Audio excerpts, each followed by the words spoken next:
अस्सलाम वालेकुम सर।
अस्सलाम वालेकुम। Ahmad Zahid Present, sir.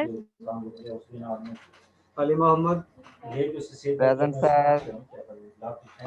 Arsalan Kashi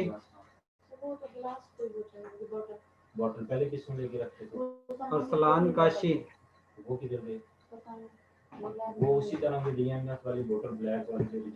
Ayesha Akhtar Present, sir. Ayesha Kaneeza Present. Present, sir. Ayesha Naveed Present, sir. Faiza Irshad Present, sir. Fariya Zahar Present, sir. Javeria Sheikh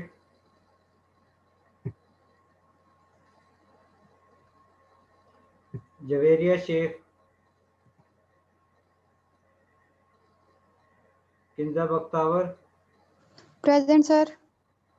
Mohammad Arsalan Majeed present sir. Nimra Afzal Nimra Afzal Nimra Siddique Present, sir. Nimra Shahid Present, sir. Noorul Ain Present, sir. Rizwanullah Khan Rizwanullah Khan Saima Rubab Present, sir. Sana Gaffar,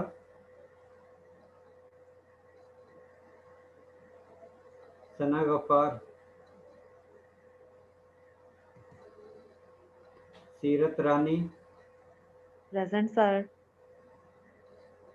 शैलिजा Naeem, Present, sir. Syeda Sumaiya Gilani, Present, sir. Tauseef Ahmad, Tauseef Ahmad, Usama Gulzar, जी sir.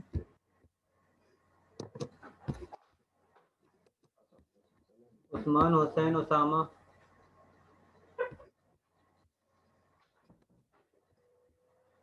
Usman Hussain Usama,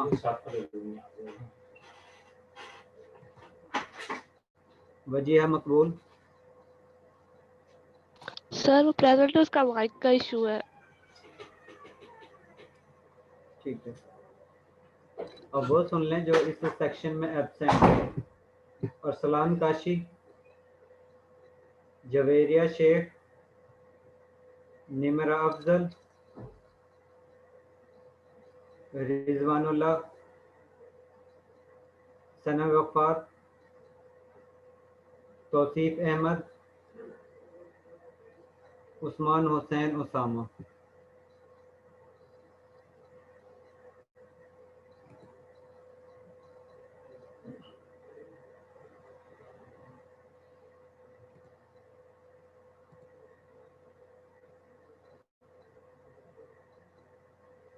Anam Asghar, Present.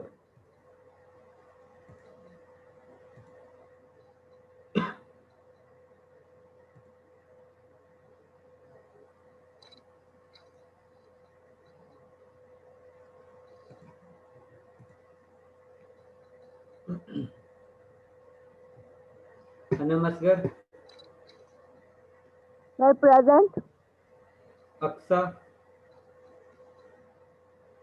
Present sir. Atiqur Rahman,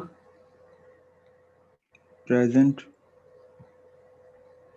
Ayesha Arshad, present. Bismat Tanveer, present.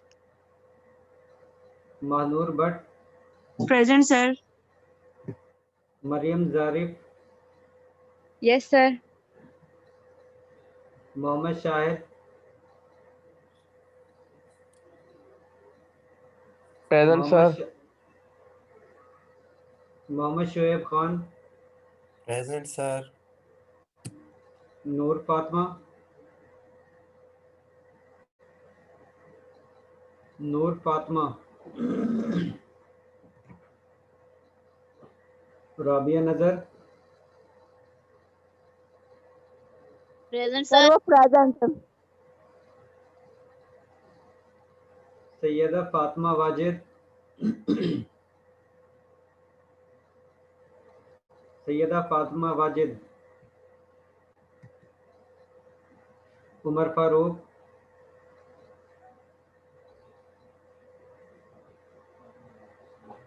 Umar Farooq, जोहा यासीन,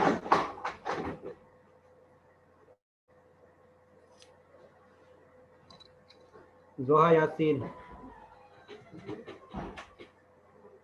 वो student जो इस section में absent है वो अपना नाम सुन लें। नूर फातिमा, सैयदा फातिमा वाजिद, उमर फारूक, जोहा Yasin.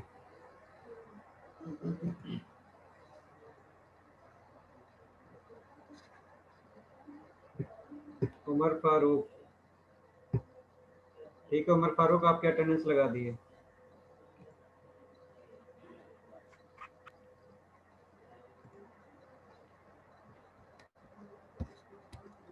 Last time you have studied about chemical kinetics. How can you measure the rate of reaction after different interval? Last time जो आप लोगों ने देखा था, आप लोगों ने स्टडी किया था, वो ये था कि आप लोग डिफरेंट इंटरवल के बाद किस तरह रिएक्शन के बारे में बता सकते हो कि रिएक्शन जो है वो स्पीड के साथ हो रहा है या स्लो हो रहा है। क्योंकि आप लोग वो रिएक्शन की जो कंसंट्रेशन है उसकी बेस पर बताते हो रिएक्शन जो है वो स्लो हो रहा है या स्पीड के साथ होता है।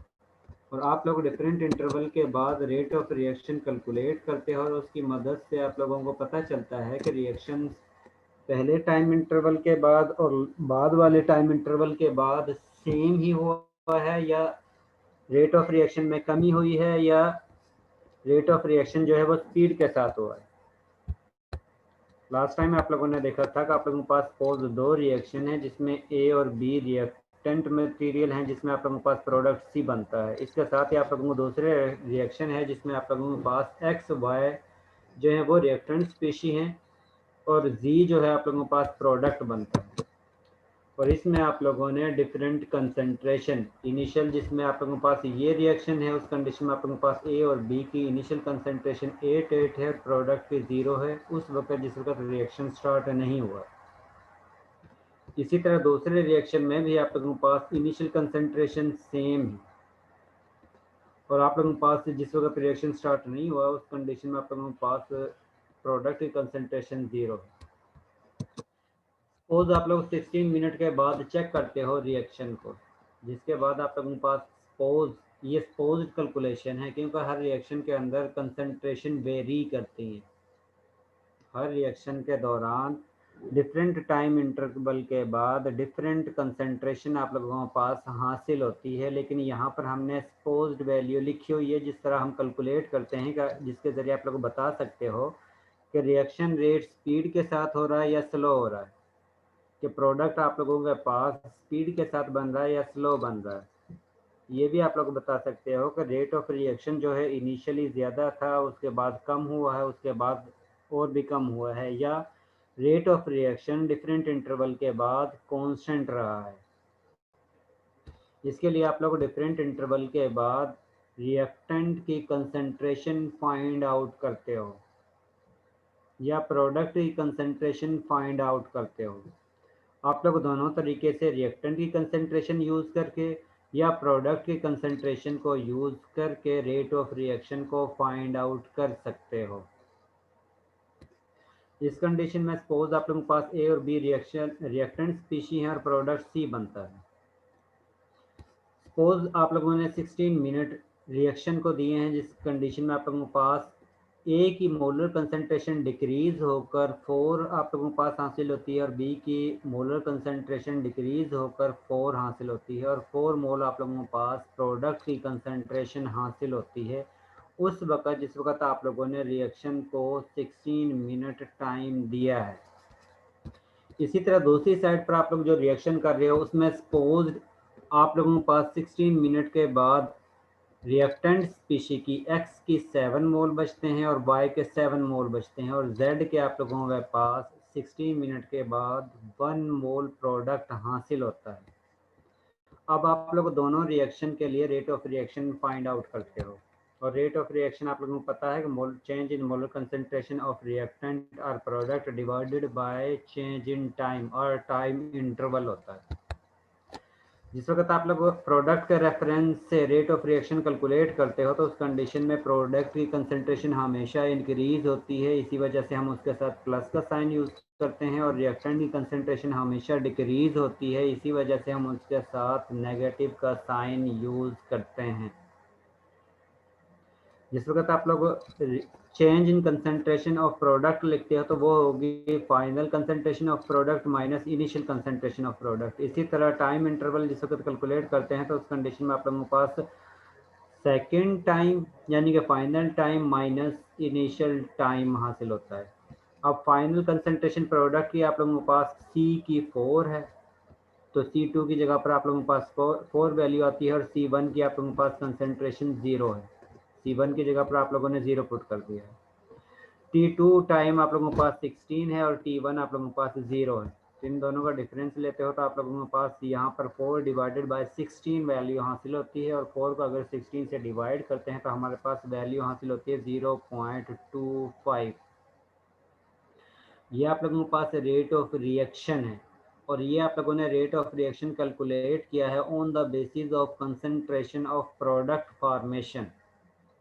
इसी तरह आप लोग रिएक्टेंट की कंजप्शन कंसंट्रेशन के ज़रिए भी rate of reaction find out कर सकते हो और उसके लिए आप लोगों को यही फार्मूला अप्लाई करना है। जस्ट डिफरेंस आता है कि आप लोगों के पास रिएक्टेंट की इनिशियल कंसंट्रेशन के चेंज इन कंसंट्रेशन के साथ माइनस का साइन यूज़ करना है।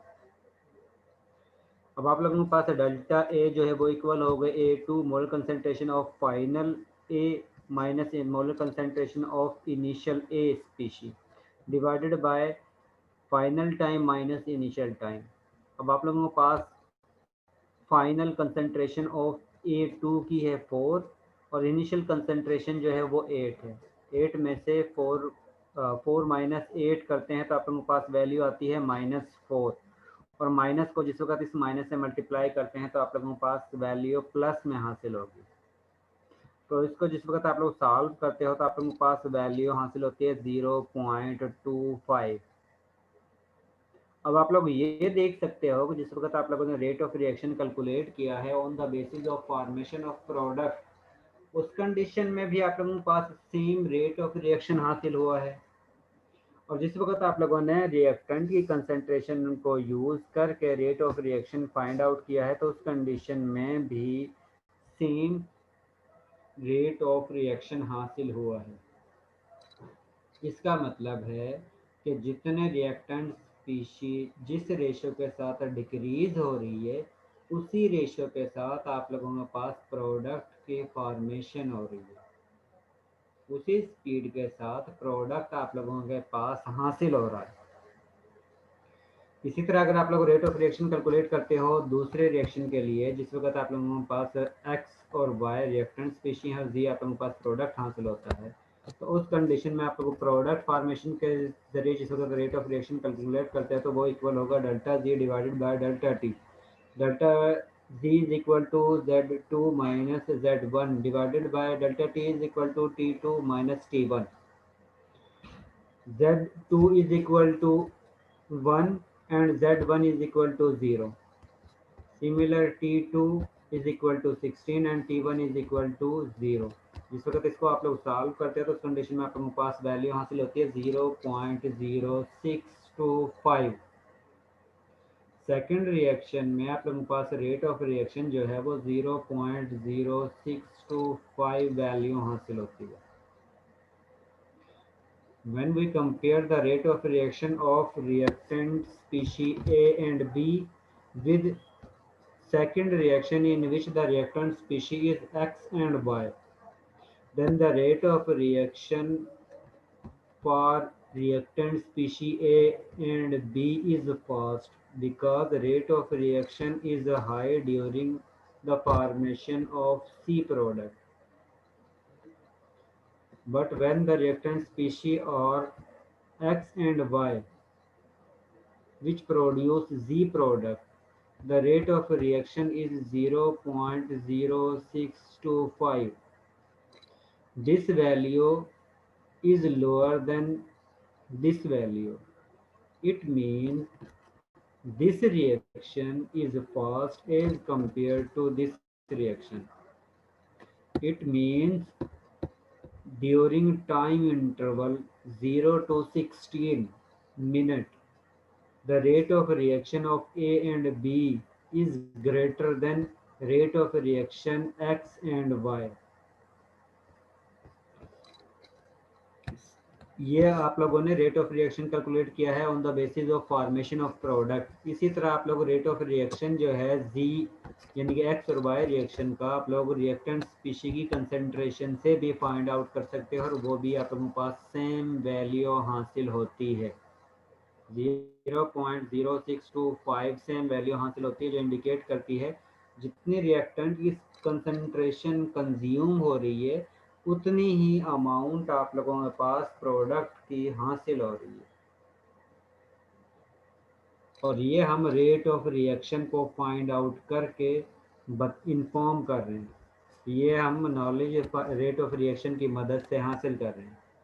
इसके बाद सपोज आप लोग फर्दर रिएक्शन को 16 मिनट देते हो और उस कंडीशन में रिएक्टेंट की कंसंट्रेशन जो है वो रिएक्टेंट ए एंड बी के लिए 4 से चेंज होकर 2 पर कन्वर्ट हो गई है और बी की कंसंट्रेशन 4 से कन्वर्ट होकर 2 पर कन्वर्ट हो गई है और 2 मोल सी के मज़ीद जो है वो during time 16 minute to 32 minute में मज़ीद 2 मोल प्रोड्यूस हुए हैं। अब आप लोग इसके लिए दोबारा से रेट ऑफ रिएक्शन कैलकुलेट करते हो और जिस वक्त कैलकुलेशन करते हो तो उस कंडीशन में आप लोगों के पास इस reaction A and B reactant species के लिए rate of reaction find out होता है 0.125। पहले आप लोगों ने 0 to 16 मिनट के दौरान rate of reaction find out किया था तो उसकी वैल्यू आप लोगों के पास हासिल हुई थी 0.25 और जिस वक्त आप लोग कैलकुलेट कर रहे हो रेट ऑफ रिएक्शन 16 मिनट से 32 मिनट तक तो उस कंडीशन में आप लोगों के पास रेट ऑफ रिएक्शन जो है वो हासिल होता है 0.125 और इसमें आप लोगों ने यहाँ पर T2 की जगह पर आप लोगों ने 32 लिखना है और T1 की जगह पर आप लोगों ने 16 लिखना है तो उसकी वैल्यू आप लोगों के पास 16 ही आती है और 6 में से आप लोग जिस वक्त 4 को माइनस करोगे तो आप लोगों के पास 2 वैल्यू हासिल होती है। तो उस कंडीशन में जिस वक्त 2 को 16 से डिवाइड करते हैं तो आप लोगों के पास रेट ऑफ रिएक्शन 0.125 वैल्यू हासिल होती है।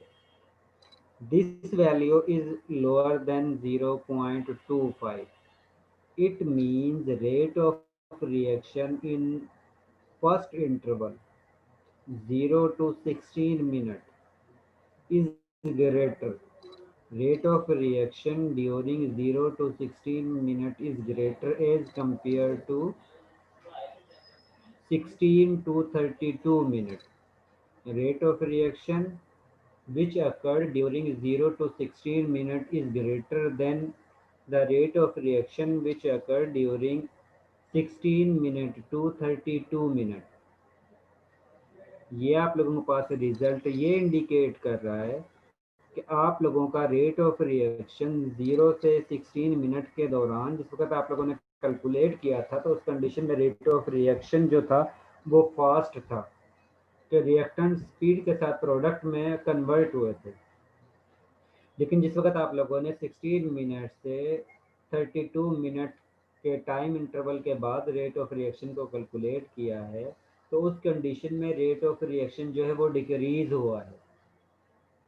इसी तरह हम कैलकुलेट करते हैं दूसरे रिएक्शन के लिए जिसमें आप लोगों के पास एक्स और वाई रिएक्टेंट स्पीशी है। तो उस कंडीशन में आप लोगों के पास 1 मोल मजीद रिएक्टेंट स्पीशी का कंज्यूम होता है। एक्स और वाई दोनों का 1-1 मोल यूज होता है, 1 मोल प्रोडक्ट का फर्दर बनता है। तो जिस वक्त आप लोग इसके लिए कैलकुलेट करते हो तो उस कंडीशन में आप लोगों के पास रेट ऑफ रिएक्शन की वैल्यू हासिल होती है 0.0625। It means rate of reaction for X and Y reactant species is same in different time interval. पहले टाइम इंटरवल के दौरान आप लोगों के पास जो रेट ऑफ रिएक्शन हासिल हुआ था वो 0.0625 था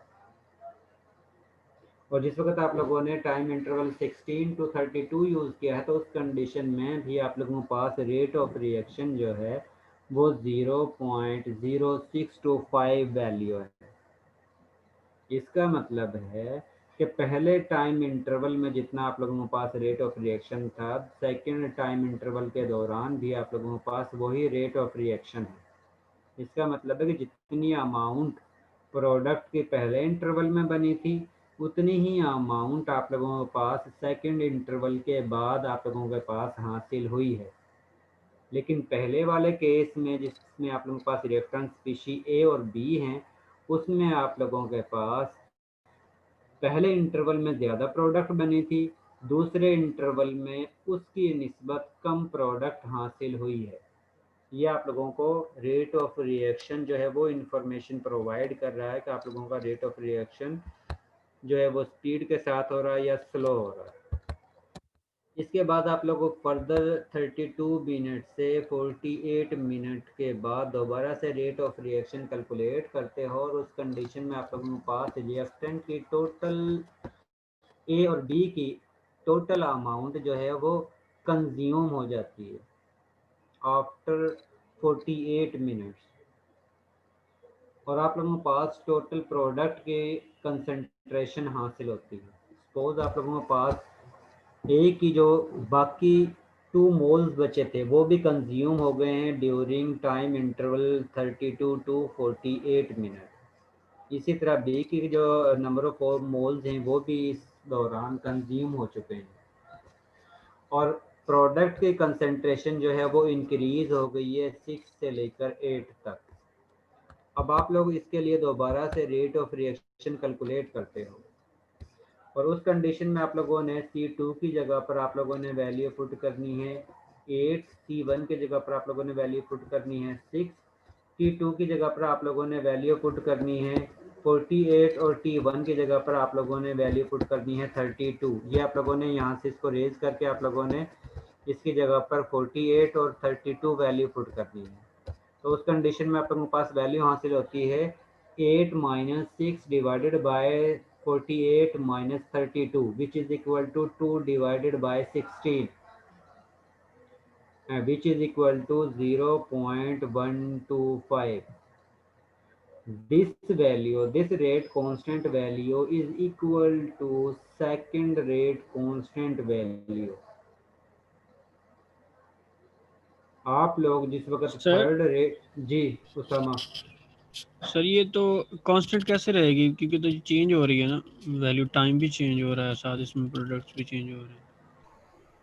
हम रेट ऑफ रिएक्शन को फाइंड आउट कर रहे हैं, कांस्टेंट किसी और चीज़ को कैलकुलेट नहीं कर रहे हैं। हम ये देख रहे हैं कि डिफरेंट इंटरवल के बाद रिएक्टेंट की अमाउंट कितनी कंज्यूम हो रही है या प्रोडक्ट की अमाउंट आप लोगों के पास कितनी हासिल हो रही है, और वही आप लोगों को रेट ऑफ रिएक्शन के बारे में बताता है। जिस वक्त हम डिफरेंस कैलकुलेट करते हैं मोलर कंसंट्रेशन ऑफ रिएक्टेंट या प्रोडक्ट के विद डिफरेंट टाइम इंटरवल के, तो उस कंडीशन में आप लोगों के पास रेट ऑफ रिएक्शन हासिल होता है, और वो रेट ऑफ रिएक्शन जो है आप लोगों को बताता है कि रिएक्शन जो है वो स्पीड के साथ हो रहा है या स्लो हो रहा है। अब पहले आप लोगों ने कैलकुलेट किया था तो उस कंडीशन में आप लोगों के पास इनिशियल टाइम इंटरवल 0 से 16 मिनट थे, और उस दौरान आप लोगों के पास रेट ऑफ रिएक्शन जो हासिल हुआ था उसकी वैल्यू 0.25 थी। उसके बाद आप लोगों ने सेकंड इंटरवल सिलेक्ट किया 16 मिनट का, और उसमें आप लोगों ने 16 मिनट टू 32 मिनट के बाद कंसंट्रेशन को फाइंड आउट किया, और कंसंट्रेशन को हम डिफरेंट मेथड के ज़रिए फाइंड आउट कर सकते हैं, वो हम अभी पढ़ेंगे कि किस तरह हमें पता चलता है कि रेट ऑफ रिएक्शन जो है वो हो रहा है या नहीं हो रहा है, कि कंसंट्रेशन चेंज हो रही है या नहीं हो रही है। तो उस चेंज इन कंसंट्रेशन को डिवाइड करते हैं टाइम इंटरवल से, तो उस कंडीशन में आप लोगों के पास सेकंड रेट कांस्टेंट की वैल्यू हासिल होगी। अब पहले में आप लोगों के पास वैल्यू हासिल हुई थी 0.25 जो ज़्यादा वैल्यू है as compare to second and third के। सेकंड में आप लोगों के पास रेट कांस्टेंट की वैल्यू हासिल हुई थी 0.125, और थर्ड टाइम इंटरवल में भी आप लोगों के पास 0.125 रेट कांस्टेंट की वैल्यू हासिल हुई है, जो इंडिकेट कर रही है कि पहले स्टार्टिंग में आप लोगों का रेट ऑफ रिएक्शन ज़्यादा था, उसके बाद आप लोगों का रेट ऑफ रिएक्शन जो है वो कम हुआ है, उसके बाद मज़ीद आप लोगों का रेट ऑफ रिएक्शन जो है वो कम नहीं हुआ है, उसमें कोई चेंज नहीं हासिल हुई है। इसी तरह जिस वक्त हम थर्ड जो सेकंड रिएक्शन इसके पैरेलल चल रहा है जिसमें आप लोगों के पास एक्स और वाई रिएक्टेंट स्पीशीज हैं, उसके लिए भी हम इसी तरह रेट ऑफ रिएक्शन कैलकुलेट करते हैं। तो उस कंडीशन में आप लोगों के पास थर्ड टाइम इंटरवल के बाद भी रेट ऑफ रिएक्शन की वैल्यू 0.0625 वैल्यू हासिल हुई है। इसका मतलब है कि आप लोगों का rate of reaction first interval के बाद, सेकंड इंटरवल के बाद और थर्ड इंटरवल के बाद for reactant species X G and X and Y के लिए आप लोगों के पास रेट ऑफ रिएक्शन सेम ही रहा है। कि जिस तरह आप लोग कोई भी मोटरसाइकिल पर सवारी करते हो तो कहीं से आप लोगों की स्पीड कम हो जाती है, कहीं से ज़्यादा हो जाती है। इसी तरह रेट ऑफ रिएक्शन जो है वो इस तरह भी हो सकता है, कहीं से ज़्यादा हो, कहीं से कम हो, फिर ज़्यादा हो जाए। इस तरह भी हो सकता है कि रेट ऑफ रिएक्शन जो है वो कॉन्स्टेंटली एक ही रेट के साथ रिएक्टेंट से प्रोडक्ट में कन्वर्ट होता रहे। और ये भी हो सकता है कि रेट ऑफ रिएक्शन पहले स्लो हो और उसके बाद जो है वो ज़्यादा हो जाए, स्पीड के साथ हो। और इसको हम डिफरेंट इंटरवल के बाद कंसंट्रेशन की वैल्यू से डिवाइड करके रेट ऑफ रिएक्शन को फाइंड आउट कर सकते हैं। और उस बेस पर हम बताते हैं कि रेट ऑफ रिएक्शन जो है वो स्पीड के साथ हो रहा है या स्लो हो रहा है। ये एक एग्जांपल है जिसमें आप लोगों के पास रिएक्टेंट स्पीशी प्रोडक्ट में कन्वर्ट हो रही है, और जितना टाइम आप लोग देते जाते हो उस कंडीशन में प्रोडक्ट की अमाउंट जो है वो इंक्रीज होती जाती है और रिएक्टेंट की कंसंट्रेशन जो है वो डिक्रीज होती जाती है। ये इसमें ग्राफ दिया हुआ है जिसमें आप लोगों के पास ये रिएक्टेंट स्पीशी की कंसंट्रेशन डिक्रीज हो रही है और ये प्रोडक्ट की कंसंट्रेशन जो है वो आप लोगों के पास इंक्रीज हो रही है उसी रेशियो के साथ जितनी रेशियो के साथ आप लोगों के पास रिएक्टेंट स्पीशी की कंसंट्रेशन कंज्यूम हो रही है। ये इसके साथ आप लोगों के पास रेट ऑफ रिएक्शन जो है वो कैलकुलेट किए हुए हैं डिफरेंट टाइम इंटरवल के बाद, जो इंडिकेट करते हैं कि जितना टाइम इंटरवल इंक्रीज होता जाएगा उस रेशो से रेट ऑफ रिएक्शन जो है वो भी ग्रेजुअली डिक्रीज होता है, क्योंकि आप लोगों के पास रिएक्टेंट स्पीशी की कंसंट्रेशन जो है वो डिक्रीज होना शुरू हो जाती है। और जितनी कंसंट्रेशन कम होगी इसका मतलब है कि नंबर ऑफ कोलिजन कम होंगी। जिस वक्त नंबर ऑफ कोलिजन कम होंगी इसका मतलब है कि प्रोडक्ट फॉर्मेशन का जो रेशो है वो डिक्रीज होना शुरू हो जाएगी।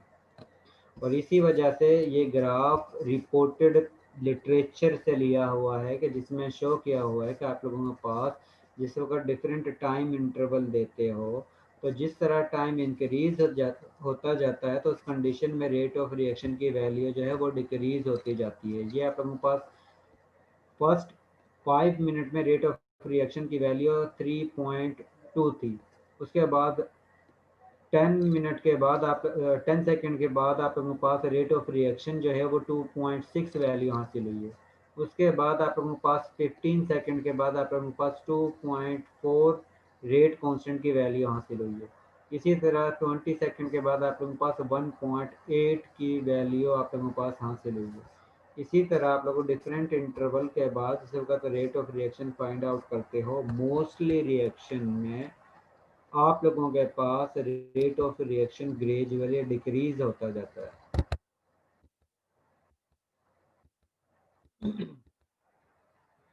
ये उस कंडीशन में जिस वक्त आप लोगों के पास नंबर ऑफ मोल्स सेम होते हैं, और अगर आप लोगों के पास रिएक्टेंट और प्रोडक्ट स्पीशी के नंबर ऑफ मोल्स चेंज होते हैं तो उस कंडीशन में आप लोग उस नंबर ऑफ मोल्स से रिएक्टेंट के साथ हो या प्रोडक्ट के साथ हो तो उससे हम डिवाइड करके फिर उसके चेंज इन कंसंट्रेशन को टाइम इंटरवल से कैलकुलेट करते हैं।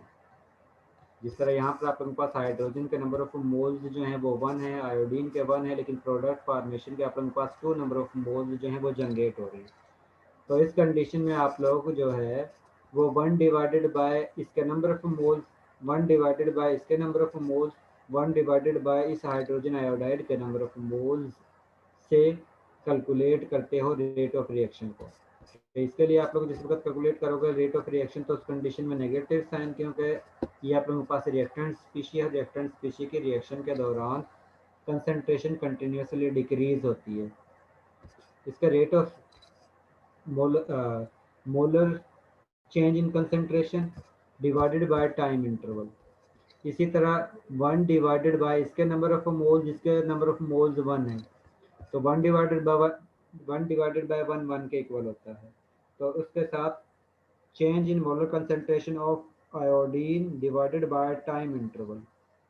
इसी तरह जिस वक्त आप लोगों ने रेट ऑफ रिएक्शन कैलकुलेट करना है हाइड्रोजन आयोडाइड के लिए तो उस कंडीशन में 1 डिवाइडेड बाय इसके नंबर ऑफ मोल्स, यानी कि इसके नंबर ऑफ मोल्स 2 हैं तो आप लोगों ने 2 से डिवाइड कर देना है, into change in molar concentration of hydrogen iodide divided by time interval. और आप लोगों ने डिफरेंट टाइम इंटरवल के साथ इसकी कंसंट्रेशन जो है वो फाइंड आउट करते जाना है, जिसके रिजल्ट में आप लोगों के पास रेट ऑफ रिएक्शन की वैल्यू हासिल होगी। और उस रेट ऑफ रिएक्शन की बेस पर आप लोग बता सकते हो रिएक्शन जो है वो स्पीड के साथ हो रहा है या स्लो हो रहा है। अब आप लोगों के पास रिएक्शन जो है वो दो तरह से होते हैं। बाद रिएक्शन ऐसे होते हैं जो बड़े स्पीड के साथ होते हैं, या ये कह सकते हैं जो विद इन 1 आवर कंप्लीट हो जाते हैं। क्वेश्चन और किस तरह आएंगे भला सर जी? जी इससे रिलेटेड क्वेश्चन किस तरह आएंगे वो भला? इस तरह की कोई इक्वेशन दी होगी उसमें और साथ टाइम वगैरह बताया होगा कि? जी, टाइम वगैरह दिया होगा या कंसंट्रेशन दी होगी, साथ में उससे पूछा जाएगा कि आप लोगों का किसका रेट ऑफ रिएक्शन ज़्यादा है और किसका रेट ऑफ रिएक्शन कम है। क्या आप लोगों ने जस्ट उसके time interval initial concentration final concentration minus initial concentration divided by final time divided by initial time से कैलकुलेट करके rate of reaction find out कर लेना है। और फिर डिफरेंट इंटरवल के बाद होगा तो जाहिर आप लोगों ने डिफरेंट इंटरवल के लिए अलग अलग रेट ऑफ रिएक्शन कैलकुलेट करना है, और फिर आप लोगों ने बताना है रेट ऑफ रिएक्शन पहले ज़्यादा था या बाद में ज़्यादा था या फिर वो कांस्टेंट ही रहा है। वो आप लोगों को जो वैल्यू हासिल होती है उससे इंडिकेशन होती है।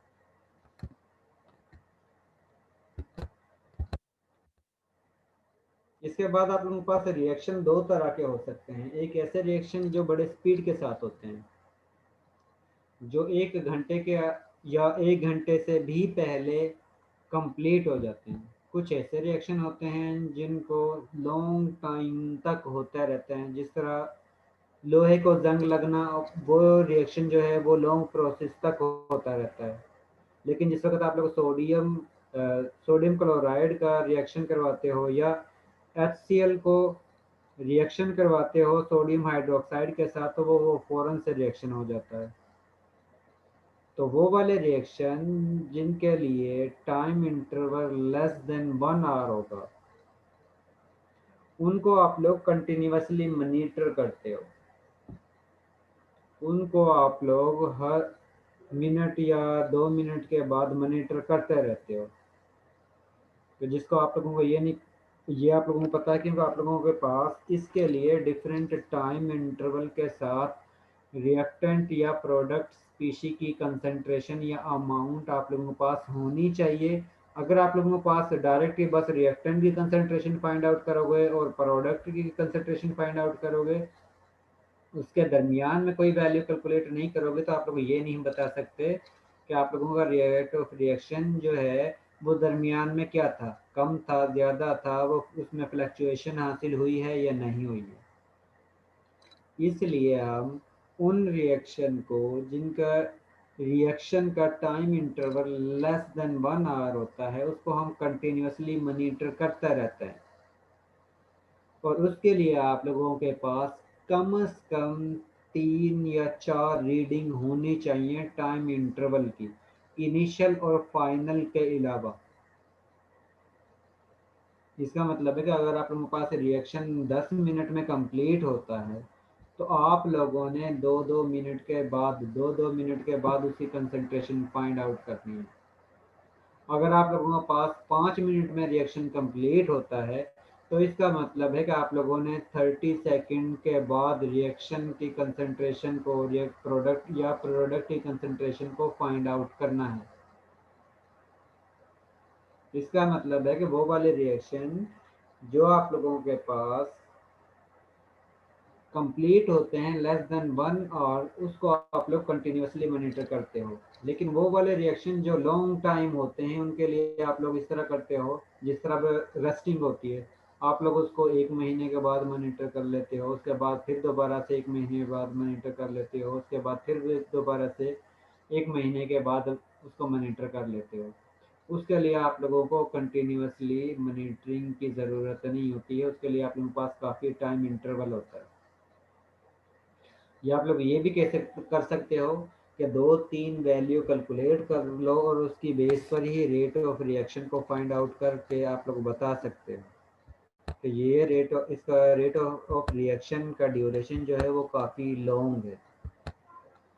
अब हम किस तरह बताते हैं कि रिएक्टेंट जो है वो प्रोडक्ट में कन्वर्ट हो रही है या नहीं हो रही।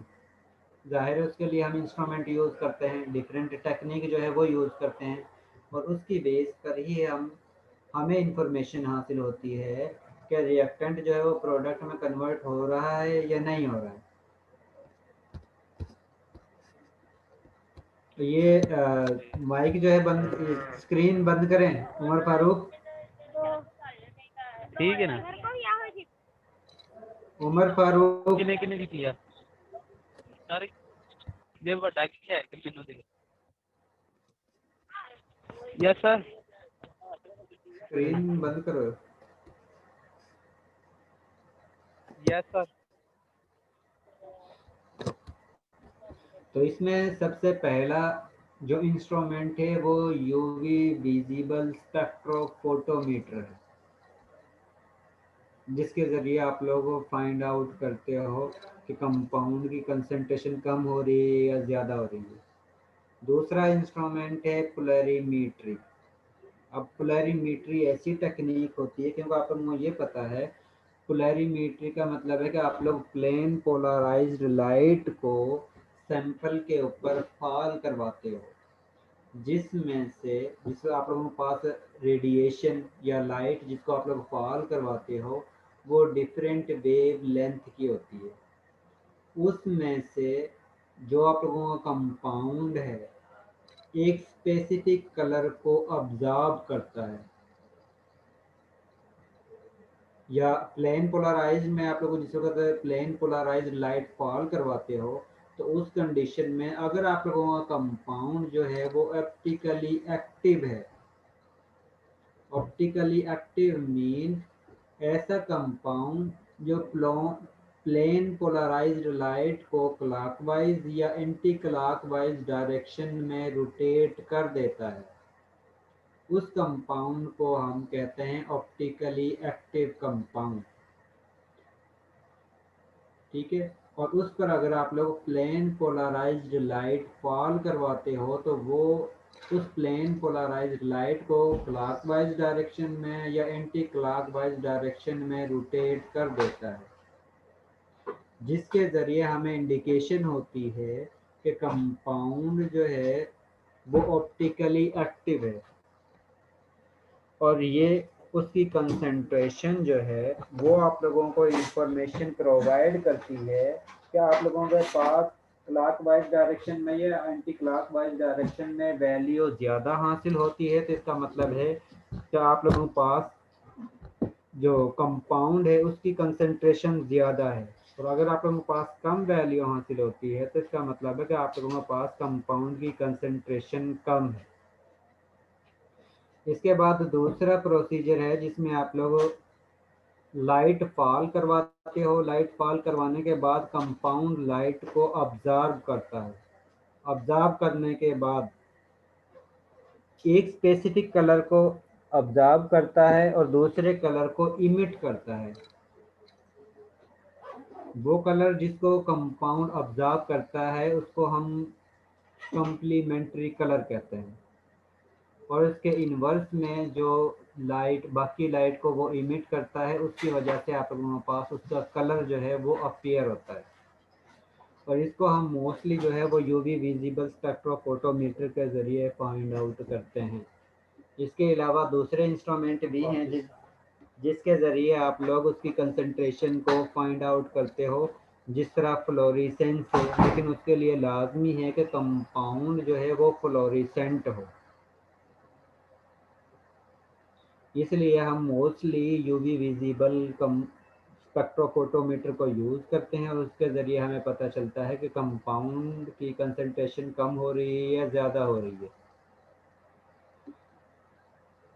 और उस बेस पर हम फाइंड आउट कर लेते हैं कि कंसंट्रेशन कम हुई है 1 मिनट के बाद कितनी कम हुई है, 2 मिनट के बाद कितनी कम हुई है, 3 मिनट के बाद कितनी कम हुई है, और वो हमारे पास ग्राफ फॉर्म में हासिल होती है। जिस तरह यहाँ पर ग्राफ शो किया हुआ है इस तरह आपके पास ग्राफ फॉर्म में हासिल होती है वैल्यू।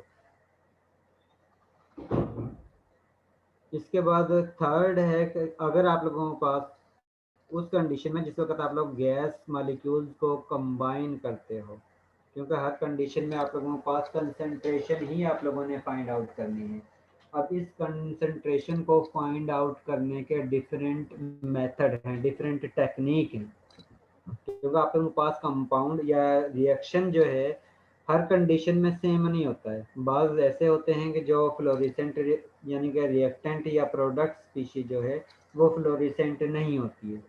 इसका मतलब है कि उसके लिए हम फ्लोरेसेंस मीटर जो है वो यूज़ नहीं कर सकते, फ्लोरेसेंस की जो टेक्निक है उसको यूज़ नहीं कर सकते। इसका मतलब है हम कोई और टेक्निक जो है वो अप्लाई करेंगे। इसी तरह हर कंपाउंड जो है वो ऑप्टिकली एक्टिव कंपाउंड नहीं होता है, यानी कि प्लेन पोलराइज्ड लाइट को रोटेट नहीं कर सकता है। इसका मतलब है पोलैरिमेट्री टेक्निक को हम उन कंपाउंड के लिए अप्लाई नहीं कर सकते जो ऑप्टिकली एक्टिव नहीं होंगे। इसीलिए डिफरेंट रिएक्शन के लिए हम डिफरेंट टेक्निक यूज़ करते हैं और उसकी बेस पर हम बताते हैं कि रिएक्शन जो है वो स्पीड के, यानी कि हमारे पास रिएक्टेंट की कंसंट्रेशन कितनी बची है या प्रोडक्ट की कंसंट्रेशन कितनी हासिल हुई है। इसी तरह आप लोग टोटल प्रेशर के ज़रिए भी फाइंड आउट करते हो कि रिएक्शन जो है वो स्पीड के साथ हो रहा है या स्लो हो रहा है, कितनी रिएक्टेंट की स्पीशीज कंज्यूम हुई है, कितनी लो हुई है। सर जी, क्योंकि आप लोगों के पास जी हमें किस तरह पता चलेगा कि एक प्लेन पोलराइज लाइट कंपाउंड जो है ना वो कौन कौन से हैं या कौन सी इसकी निशानियां हैं?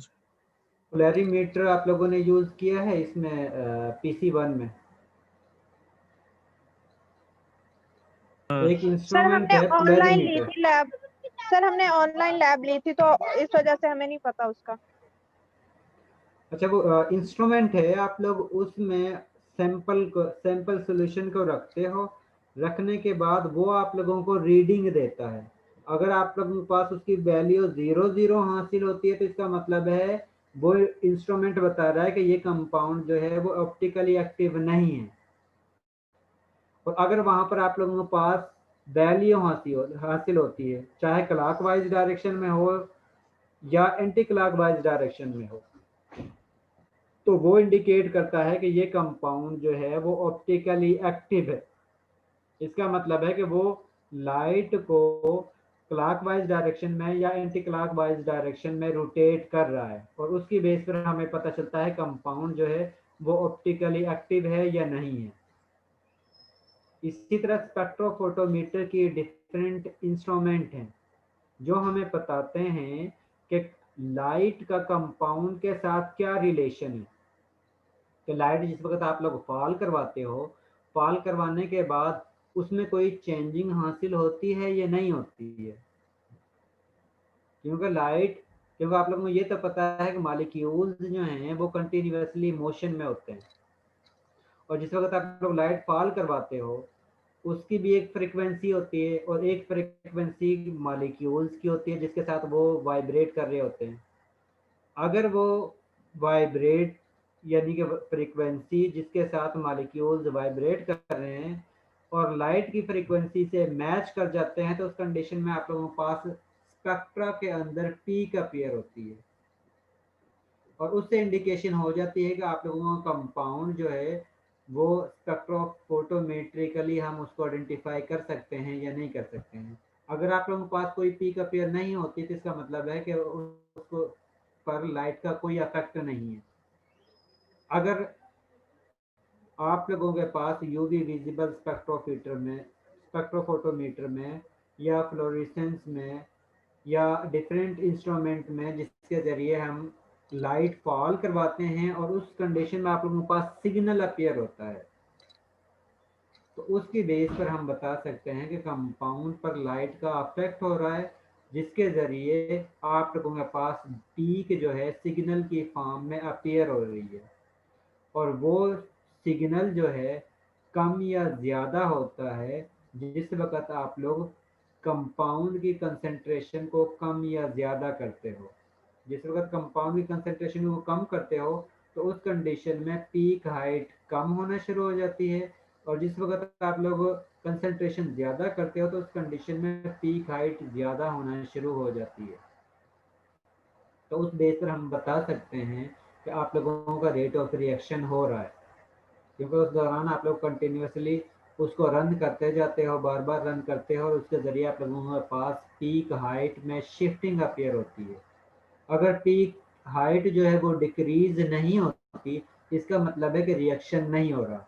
अगर उस कंडीशन में अगर आप लोगों के पास reactant species UV visible region में एक्टिव शो करती है, एक्टिवनेस शो करती है, उस कंडीशन में अगर एक्टिवनेस शो नहीं करती, इसका मतलब है कि हम इस टेक्निक को, इस इंस्ट्रूमेंट को उस कंपाउंड पर या रिएक्शन पर अप्लाई नहीं कर सकते।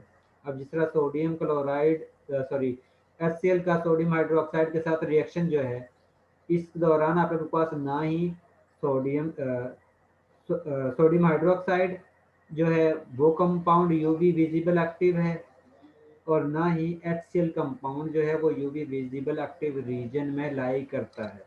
इसका मतलब है कि अगर इसके सोल्यूशन को आप लोग यूवी विजिबल में रन करवाते हो तो उस कंडीशन में आप लोगों के पास कोई पीक अपीयर नहीं होती है। इसका मतलब है ऐसे रिएक्शन के लिए हम स्पेक्ट्रोफोटोमेट्रिक जो टेक्निक है उसको अप्लाई नहीं कर सकते। जाहिर है इसके लिए फिर हमें कोई और टेक्निक यूज़ करनी पड़ेगी जिसके ज़रिए हम रेट ऑफ रिएक्शन को फाइंड आउट कर सकते हैं। इसके लिए फिर हम या तो एसिड बेस टाइट्रेशन जो है उसको यूज़ करते हैं, या हम पीएच मीटर यूज़ करते हैं जिसके ज़रिए हमें वैल्यू हासिल होती है कि एसिड और बेस को मिक्स करने से जो पीएच चेंज है वो कितनी हासिल हो रही है, जिसके ज़रिए हमें पता चलता है कि रिएक्शन हो रहा है या नहीं हो रहा है। इसी तरह वो वाले मॉलिक्यूल जो गैस फॉर्म में होते हैं उनको हम प्रेशर की मदद से फाइंड आउट करते हैं, क्योंकि आप लोगों के पास केमिकल रिएक्शन जो है उसमें या तो नंबर ऑफ मोल्स रिएक्टेंट के ज़्यादा होते हैं या प्रोडक्ट के ज़्यादा होते हैं, और उस बेस पर हम बता सकते हैं कि रेट ऑफ रिएक्शन जो है वो कंटिन्यूसली प्रोसीडिंग में है, कि जिस वक्त प्रेशर ज़्यादा हो रहा है या प्रेशर कम हो रहा है, जितना ज़्यादा होता जाएगा या कम होता जाएगा वो डिपेंड करता है कि आप लोगों के पास रिएक्टेंट मॉलिक्यूल्स के नंबर ऑफ मोल्स ज़्यादा हैं या प्रोडक्ट के मॉलिक्यूल्स नंबर ऑफ मोल्स जो हैं वो ज़्यादा हैं। अगर आप लोगों के पास बैलेंस केमिकल इक्वेशन है तो उसके ज़रिए तो हम नहीं बता सकते। इसका मतलब है उस कंडीशन में हम प्रेशर के ज़रिए आइडेंटिफाई नहीं कर सकते कि रेट ऑफ रिएक्शन जो है वो हो रहा है या नहीं हो रहा। इसके बाद है गैस क्रोमेटोग्राफी, जिसके ज़रिए आप लोग कंपाउंड को गैस में कन्वर्ट करते हो और उसके ज़रिए आप लोगों के पास अपीयरेंस होती है, यानी कि जिस वक्त कंपाउंड गैस क्रोमेटोग्राफी में आप लोग कंपाउंड को गैस फॉर्म में कन्वर्ट करते हो, जिस तरह ये आप लोगों के पास शो हो रहा है कि इनिशियली कंपाउंड है उसको आप लोग हीट प्रोवाइड करते हो तो उस कंडीशन में वो गैस फॉर्म में कन्वर्ट होती है या आयंस में कन्वर्ट हो जाती है, मज़ीद गैस में फॉर्म में कन्वर्ट होने के बाद आयंस में कन्वर्ट हो जाती है। आगे डिटेक्टर लगा होता है और डिटेक्टर की वजह से आप लोगों के पास सिग्नल अपीयर होता है जो इंडिकेट करता है कि आप लोगों का कंपाउंड का ये जो पीक हाइट आप लोगों के पास नज़र आ रही है इस स्क्रीन के पर, ब्लैक साइड की जो स्क्रीन है इस पर ये जो पीक आप लोगों के पास हासिल हो रही है, अगर ये पीक नीचे की तरफ शिफ्ट होती है तो इसका मतलब है कि अमाउंट डिक्रीज हो रही है, और अगर ये ऊपर की तरफ शिफ्ट होती है तो इसका मतलब है कि अमाउंट जो है, कंसंट्रेशन जो है वो इंक्रीज हो रही है। और इस बेस पर हम बता सकते हैं कि रिएक्शन जो है वो स्पीड के साथ या रिएक्टेंट की कंसंट्रेशन कितनी कंज्यूम हुई है और या प्रोडक्ट की कंसंट्रेशन कितनी बनी है, और उसके ज़रिए हम रेट ऑफ रिएक्शन को फाइंड आउट कर सकते हैं। इसके बाद नेक्स्ट है कि जिस वक्त आप लोग रेट ऑफ रिएक्शन को फाइंड आउट करते हो तो कंडीशन में कौन कौन से फैक्टर जो है अफेक्ट करते हैं। इसमें सबसे पहला है रिएक्टेंट स्पीशी की कंसंट्रेशन और इसके साथ उसकी फिजिकल अपीयरेंस के मॉलिक्यूल्स जो है वो गैस फॉर्म में है, लिक्विड फॉर्म में है या सॉलिड फॉर्म में है। वो वाले मॉलिक्यूल्स जो गैस फॉर्म में होते हैं उनका रेट ऑफ रिएक्शन ऑलमोस्ट ज़्यादा होता है as compare to liquid molecule के, और लिक्विड मॉलिक्यूल्स का रेट ऑफ रिएक्शन जो है वो ज़्यादा फास्टर होता है as compare to gas molecule के। अब इसकी रीज़न क्या है कि वो गैस मॉलिक्यूल के ज़्यादा स्पीड के साथ रिएक्शन देते हैं एज कम्पेयर टू लिक्विड के जो है वो ज़्यादा स्पीड के साथ रिएक्शन देते हैं as compare to solid material के। इसकी रीज़न ये है कि आप लोगों ने ये देखा था कि जब भी हम रिएक्शन करवाते हैं तो इनिशियली आप लोग रिएक्टेंट स्पीशी को एनर्जी प्रोवाइड करते हो, इसका मतलब है कि एनर्जी जो है वो मेन सोर्स है रिएक्शन को अकर करवाने के लिए। एनर्जी की वजह से ही रिएक्शन होता है। और आप लोगों को ये पता है गैस मालिक्यूल्स जो हैं उनमें एनर्जी लिक्विड की निस्बत ज़्यादा होती है, और लिक्विड मालिक्यूल्स के अंदर एनर्जी जो है वो सॉलिड की निस्बत ज़्यादा होती है। इसी वजह से गैस मालिक्यूल जो हैं वो फास्टर रिएक्शन देते हैं as compare to liquid materials, and liquid materials जो है वो फास्टर रिएक्शन शो करते हैं as compare to solid material. इसके साथ पाउडर्ड फॉर्म में जो कंपाउंड होते हैं वो ब्लॉक्स की शक्ल में जो कंपाउंड होते हैं, जो ज़्यादा साइज या लार्ज साइज में जो कंपाउंड होते हैं उनकी निस्बत ज़्यादा स्पीड के साथ रिएक्शन शो करते हैं। और इसकी रीज़न ये है क्योंकि उनका सरफेस एरिया ज़्यादा होता है, जिसकी वजह से वो एक दूसरे के साथ इंट्रैक्शन जो है वो ज़्यादा करते हैं। और आप लोगों को ये भी पता है कि रिएक्शन होने के लिए ये ज़रूरी है कि उनके दरमियान इंट्रैक्शन जनरेट हो। जितना सरफेस एरिया ज़्यादा एक दूसरे के साथ इंटरेक्ट करेगा रिएक्टेंट स्पीशी का, तो उस कंडीशन में उनका दरमियान जो इंट्रैक्शन है वो भी ज़्यादा जनरेट होगी, और जितनी इंट्रैक्शन ज़्यादा जनरेट होगी इसका मतलब है कि रिएक्टेंट उतनी ही स्पीड के साथ प्रोडक्ट में कन्वर्ट होंगे। ठीक है। इसके अंदर कुछ कंपाउंड ऐसे भी होते हैं जिनकी रिएक्टिविटी दूसरों की निस्बत ज़्यादा होती है। कुछ आयंस, जिस तरह आप लोग सोडियम मेटल को पोटाशियम मेटल के साथ कंपेयर करते हो तो उस कंडीशन में सोडियम की रिएक्टिविटी पोटाशियम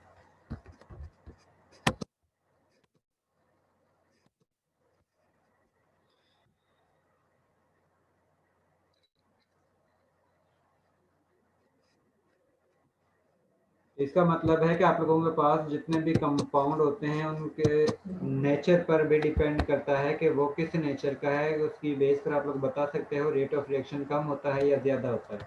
इसके साथ दूसरा फैक्टर है टेम्परेचर। टेम्परेचर की बेस पर आप लोग रिएक्शन को स्पीड कम या ज़्यादा कर सकते हो। रेट ऑफ रिएक्शन जो है वो टेम्परेचर पर भी डिपेंड करती है, और साथ में ये भी डिपेंड करती है कि आप लोगों का रिएक्शन जो है वो एंडोथर्मिक है या एक्सोथर्मिक है। मोस्टली जनरली जो रिएक्शन है उनके अंदर टेम्परेचर इंक्रीज करने से रेट ऑफ रिएक्शन जो है वो इंक्रीज होता है। और इसकी एक डेरिवेशन है जिसके ज़रिए ऑर्हेनियस साइंटिस्ट है उसने एक डेरिवेशन डिराइव की है और एक मैथमेटिकल रिलेशनशिप जनरेट किया है, जिसके ज़रिए उसने इंडिकेट किया है कि जिस वक्त रेट ऑफ रिएक्शन इंक्रीज होता है तो उस कंडीशन में टेम्परेचर इंक्रीज करने से रेट ऑफ रिएक्शन जो है वो भी इंक्रीज होता है। जितना टेम्परेचर इंक्रीज करते जाते हो उसी स्पीड के साथ रिएक्टेंट जो है वो प्रोडक्ट में कन्वर्ट होते जाते हैं। दूसरा फैक्टर है कैटालिस्ट। कैटालिस्ट ऐसी स्पीशी होती है जो रेट ऑफ रिएक्शन को स्पीड के साथ करवाती है, जो खुद रिएक्शन के दौरान कंज्यूम नहीं होती लेकिन रेट ऑफ रिएक्शन को स्पीड के साथ करवाती है। अब रिएक्शन कैटालिस्ट जो है वो दो तरह के होते हैं। कुछ ऐसे कैटालिस्ट होते हैं जो रेट ऑफ रिएक्शन को स्लो कर देते हैं, कुछ ऐसे रिएक्शन कैटालिस्ट होते हैं जो रेट ऑफ रिएक्शन को इन्हांस कर देते हैं। ऐसे कैटालिस्ट जो रेट ऑफ रिएक्शन को इन्हांस करते हैं, स्पीड अप करते हैं, उनको हम पॉजिटिव कैटालिस्ट कहते हैं। और ऐसे कैटालिस्ट जो रेट ऑफ रिएक्शन को स्लो कर देते हैं उसको हम नेगेटिव कैटालिस्ट कहते हैं। कैटालिस्ट यानी कि इस रिएक्शन को हम दो फेज में डिवाइड करते हैं, दो टाइप्स में डिवाइड करते हैं on the basis of phase of reactant and catalyst, homogeneous catalysis और हेट्रोजीनियस कैटालिसिस। क्योंकि ऐसे रिएक्शन को हम जी सर जी आपने जो पीछे बताया ना एक कंपाउंड आपने रखा है प्लेन पोलराइज में उसमें ना डिवाइस में, ठीक है, तो सर वो तो एक कंपाउंड है, वो तो उसका रिएक्शन तो हो नहीं रहा, तो वो फिर किस तरह वो हमें शो कर रहा है कि उसका रिएक्शन वो इस तरह उसकी इतनी कंसंट्रेशन है अब थोड़ी कम हो रही है रिएक्टेंट की और प्रोडक्ट की हम ज्यादा हो एक रही है। कंपाउंड नहीं ऐड करते, जो भी आप लोगों का रिएक्शन है उसको ही उसके अंदर रखते हैं। तो उस कंडीशन में मतलब अब कि दो रिएक्टेंट जो कंपाउंड है होंगे। एक से दूसरे में कन्वर्ट होगा जी। ठीक। अब ये डिपेंड करता है कि हो सकता है कि ऑप्टिकली एक्टिव एक कंपाउंड हो सकता है कि दोनों ही ऑप्टिकली एक्टिव हों। तो उस पर डिपेंड करता है ना कि आप लोगों के पास जो मटेरियल है वो कैसा है। तो उसकी बेस पर आप लोगों को हासिल हो जाता है रिजल्ट जो है, उसमें वेरिएशन जो हासिल होती है उसकी बेस पर आप लोगों को कंसंट्रेशन का पता चलता है, और कंसंट्रेशन के ज़रिए आप लोग बता सकते हो कि रिएक्टेंट की अमाउंट जो है वो कम हो रही है, ज़्यादा हो रही है। और ऐसे रिएक्शन जिसमें आप लोग कैटालिस्ट यूज़ करते हो उसको हम कैटालिसिस कहते हैं, इस प्रोसेस को हम कैटालिसिस कहते हैं, और इन रिएक्शन को हम कैटालिटिक रिएक्शन कहते हैं। अब इन कैटालिटिक रिएक्शन को हम दो टाइप्स में डिवाइड करते हैं, on the basis of phase of reactant species and catalyst. अगर आप लोगों के पास रिएक्टेंट स्पीशी और कैटालिस्ट का सेम फेज होता है रिएक्शन के दौरान, तो उसको हम कहते हैं होमोजेनियस कैटालिसिस।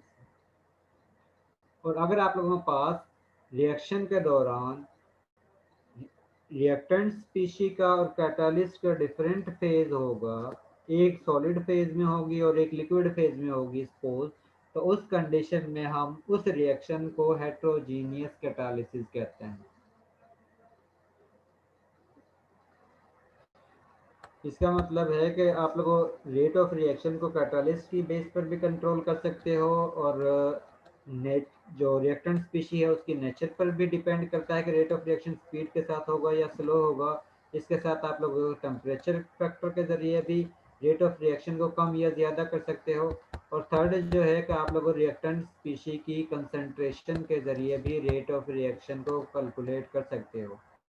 यानी कि अगर आप लोगों के पास डिफरेंट रिएक्टेंट फेजेस स्पीशी, मतलब कि सर जी ये डिफरेंट फेजेस मतलब कि वो जो रिएक्शन होगा वो रिवर्सिबल होगा या इरिवर्सिबल होगा? डिफरेंट फेजेस का मतलब है एक सॉलिड में है, एक गैस में है, एक जो है किसी और में है। यानी कि ये जो तीन फेज आप लोगों के पास है, लिक्विड फेज, गैस फेज और सॉलिड फेज, ये फेज जो है सेम होने चाहिए रिएक्टेंट स्पीशी के भी और कैटालिस्ट के भी। कि अगर सॉलिड में है तो रिएक्टेंट और कैटालिस्ट जो है वो सॉलिड में ही होने चाहिए, अगर लिक्विड में है तो उस कंडीशन में रिएक्टेंट भी लिक्विड में होना चाहिए, कैटालिस्ट भी लिक्विड में होना चाहिए। ये ना हो कि रिएक्टेंट जो है वो लिक्विड फॉर्म में हो और कैटालिस्ट जो है वो सॉलिड फॉर्म में हो, तो उस कंडीशन में उसको हम कहते हैं हेट्रोजीनियस कैटालिसिस, अगर उनका फेज डिफरेंट होते हैं तो। सर निकल सर जी कुछ रिएक्शन होते हैं ना उसमें इस तरह कोई लिक्विड के साथ रिएक्ट कर जाते हैं ना, क्या नाम कैटालिस्ट यूज करते हैं क्योंकि उसको जरूरी होते हैं। हाँ, तो उनको हम फिर हेट्रोजीनियस कह देते हैं अगर फेज सेम ना हो तो। अच्छा ठीक है सर। हाँ, तो दो में डिवाइड कर रहे हैं ना, एक हेट्रोजीनियस और एक होमोजीनियस। अगर सेम फेज होंगे दोनों के तो उसको हम होमोजीनियस कह देंगे, और अगर डिफरेंट होंगे तो उसको हम हेट्रोजीनियस कह देंगे। इसके बाद है कि रिएक्टेंट की कंसंट्रेशन आप लोग जितनी ज़्यादा रखते हो तो उस कंडीशन में उनके एक दूसरे के साथ कोलिजन ज़्यादा होती हैं, और जितनी कोलिजन ज़्यादा होती हैं तो उस कंडीशन में उनके रिएक्टेंट से प्रोडक्ट में कन्वर्ट होने का जो रेट ऑफ रिएक्शन है वो भी फास्ट होता है। इसका मतलब है कि रेट ऑफ रिएक्शन जो है वो डायरेक्टली प्रोपोर्शनल है कंसंट्रेशन ऑफ रिएक्टेंट के। अगर रिएक्टेंट स्पीशी के, इसको हम रेट लॉ भी कहते हैं, जिसके मुताबिक रेट ऑफ रिएक्शन जो है वो डायरेक्टली प्रोपोर्शनल है रिएक्टेंट के मोलर कंसंट्रेशन के। और रिएक्टेंट की मोलर कंसंट्रेशन की जो नंबर ऑफ मोल्स हैं उनको हम पावर की फॉर्म में लिखते हैं। जिस तरह सपोज आप लोगों के पास ए और बी दो रिएक्टेंट है जिसके रिजल्ट में आप लोगों के पास प्रोडक्ट हासिल हो रहा है, और ए के नंबर ऑफ मोल्स एन है, बी के नंबर ऑफ मोल्स एम है।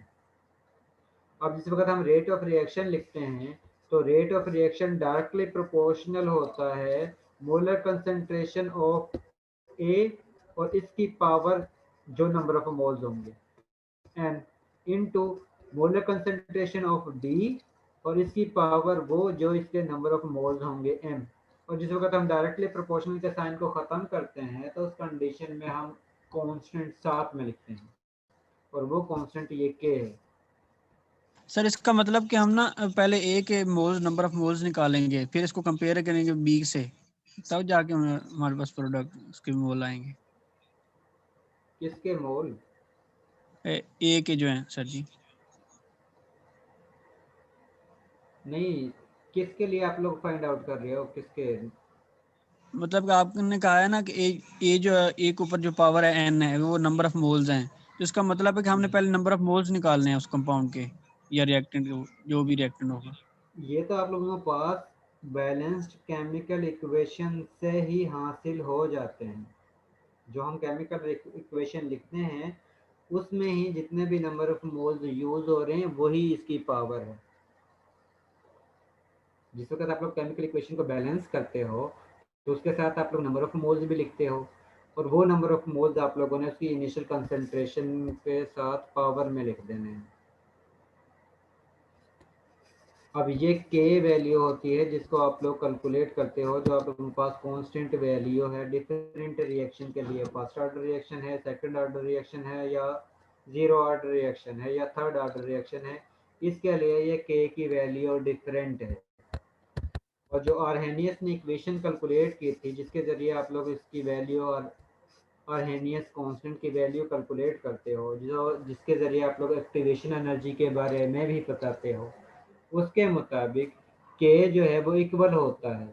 ये जो अभी आप लोगों ने इक्वेशन पढ़ी थी जिसके मुताबिक रेट ऑफ रिएक्शन जो है वो इक्वल है के into molar concentration of reactant species और इसकी कुछ पावर पे, ये वाली जो है। अब ये जो के है जिससे हम वैल्यू कैलकुलेट करते हैं वो हम इस आर्हेनियस इक्वेशन के मुताबिक कैलकुलेट करते हैं, और इसकी मैथमेटिकल डेरिवेशन है, और वो भी तकरीबन ऑलमोस्ट जो है वो 1 या 2 पेज की है, जिसके ज़रिए आप लोगों के पास ये डेरिवेशन हासिल होती है, और उसके बाद आप लोग इसको यूज़ करते हो और उसके ज़रिए आप लोग के की वैल्यू कैलकुलेट करते हो।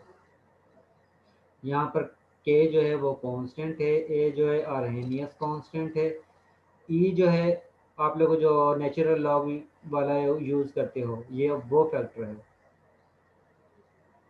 इसके साथ ई ए आप लोगों के पास एक्टिवेशन एनर्जी है, और जो है वो जनरल गैस कांस्टेंट है, और टी जो है आप लोगों के पास टेम्परेचर है। और सर इसके ये जो ज़रिए एक्टिवेशन एनर्जी है वो मतलब कि ये कौन सा ये वाला जो है ना हम कैटलिस्ट मैं प्रोवाइड अभी बता करते हैं रहा ना? हूँ, ये वाले जो एक्टिवेशन एनर्जी है, ये जो पीक हाइट है ये एक्टिवेशन एनर्जी।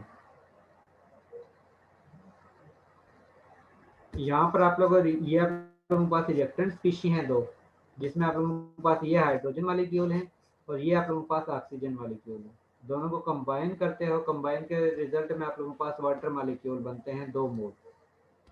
इस कंडीशन में इनिशियली जो है ये जिस वक्त एक दूसरे के साथ इंट्रैक्शन करती हैं तो उस कंडीशन में ये एक्टिवेटेड स्टेज पर जाती हैं, और एक्टिवेटेड स्टेज ऐसी स्टेज होती है जिसमें इनकी एनर्जी मैक्सिमम होती है। तो वो एनर्जी डिफरेंस जिसमें रिएक्टेंट की और एक्टिवेटेड जो स्टेट है उसकी एनर्जी का जो डिफरेंस है उसको हम एक्टिवेशन एनर्जी कहते हैं। और उसके बाद आप लोगों के पास जो है एक्टिवेशन स्टेट से कन्वर्ट होकर प्रोडक्ट में कन्वर्ट होती है रिएक्टेंट स्पीशीज। अगर आप लोगों के पास इससे ज़्यादा एनर्जी मौजूद है कि जिसके ज़रिए ये आसानी से इस बैरियर को क्रॉस कर जाती हैं, उस कंडीशन में ही रिएक्टेंट प्रोडक्ट में कन्वर्ट होती हैं। और अगर उसके पास इतनी एनर्जी मौजूद नहीं है तो उस कंडीशन में वो यहाँ तक पहुँचती हैं, उसके बाद दोबारा से रिएक्टेंट स्पीशीज में कन्वर्ट हो जाती हैं। और इस एक्टिवेशन एनर्जी अगर कम है या ज़्यादा है उस बेस पर हम कहते हैं कि रिएक्शन जो है वो स्पीड के साथ होता है या स्लो होता है। और ये एक्टिवेशन एनर्जी जो है इसको हम कम या ज़्यादा कर सकते हैं। जिस वक्त हम टेम्परेचर ज़्यादा करते हैं तो उस कंडीशन में ये हाइट जो है वो डिक्रीज होना शुरू हो जाती है, ये बैरियर जो है वो डिक्रीज होना शुरू हो जाता है। इसका मतलब है कि ये रिएक्टेंट स्पीशीज जो है वो आसानी से प्रोडक्ट में कन्वर्ट हो जाती है। जितनी ये हाइट कम होना शुरू हो जाएगी इसका मतलब है कि ये उतनी आसानी के साथ प्रोडक्ट में कन्वर्ट हो जाती है। और कैटालिस्ट का भी यही फ़ायदा होता है कि कैटालिस्ट इस बैरियर हाइट को डिक्रीज कर देता है, जिसकी वजह से आसानी से रिएक्टेंट अगर बैरियर हाइट यहाँ पर होता है तो आसानी से रिएक्टेंट स्पीशी इधर से गुजरकर प्रोडक्ट में कन्वर्ट हो जाती है। ये एक्टिवेशन कम्प्लेक्स हो गया, एक्टिवेटेड स्टेज हो गई। उसके बाद है कुलियन थ्योरी। कुलियन थ्योरी के 2 रूल हैं। सर जी काफी है आज ना? आज के लिए इतना काफ़ी है सर इतना काफी है आज। चलें काफी है आज सर, के लिए ये इतना तैयार भी काफ़ी करना है। है। ठीक है, आज के लिए इतना काफी है।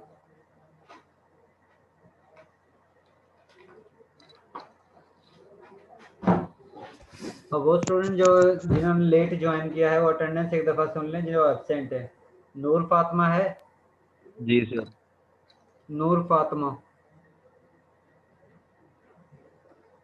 सैयदा फातिमा वाजिद,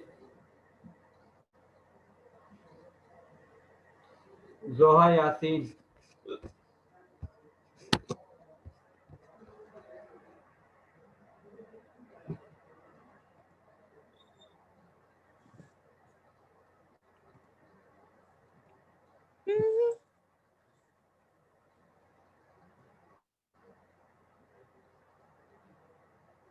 उस्मान हुसैन उसामा, सर जी तौसीफ अहमद प्रेजेंट। उस्मान हुसैन उसामा, तौसीफ अहमद, सना गफ्फार, यस सर। सना गफ्फार, रिजवानुल्लाह खान, यस सर। निमरा अफजल, इसका मैसेज आया हुआ है, Javeria Sheikh, present sir. Arsalan Kashi, Arsalan Kashi,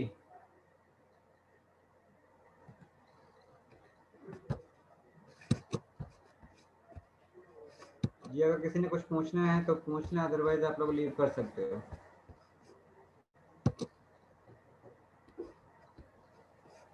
excuse me sir. जी सर वो असाइनमेंट एलएमएस पे नहीं अपलोड हो रही सर, वो उसकी एमबी ज़्यादा है तो इसलिए। मैंने कहा था कि उस टाइम ड्यूरेशन के अंदर अगर कोई मुझे मेल भी कर देगा तो वो भी एक्सेप्टेबल होगी, अगर टाइम के सर मेल बाद कोई मेल करेगा तो सर वो मेल कर एक्सेप्टेबल दी नहीं होगी। सर, मेल कर दी थी, मेल कर दी हाँ तो थी बस एमपी। ठीक है, वो एक्सेप्टेबल, कोई इशू नहीं है अली मोहम्मद। और सर यूनी ओपन हो रही है या नहीं, ये पूछना था। फैकल्टी तो सारी आ रही है। और अब इसका अभी तक स्टूडेंट मेल तो नहीं आई है, अब एग्जैक्ट पता नहीं है कि क्या करते हैं, क्योंकि मेल वगैरह कोई नहीं आई है कि आप यूनिवर्सिटी के में ही स्टूडेंट आकर पढ़ेंगे या क्या सीन है। जी सर, थैंक यू। ये वो तो जिस वक्त मेल आएगी उस वक्त कंफर्म होगा। सर जी जी। सर। जी सर ये एंजाइमेटिक रिएक्शन हो सकते हैं इसमें, जिसमें ये जिस तरह कैटलिस्ट यूज किया तो जी कुछ जी कुछ रिएक्शन उसमें होते हैं। होते हैं। उसमें आप लोगों को प्रोटीन जो है वो कैटालिस्ट के तौर पर इस्तेमाल होती है, ये इसी चीज़ में आती है, ठीक। कैटालिसिस में। Thank you sir. चलिए ठीक है, अल्लाह हाफिज़।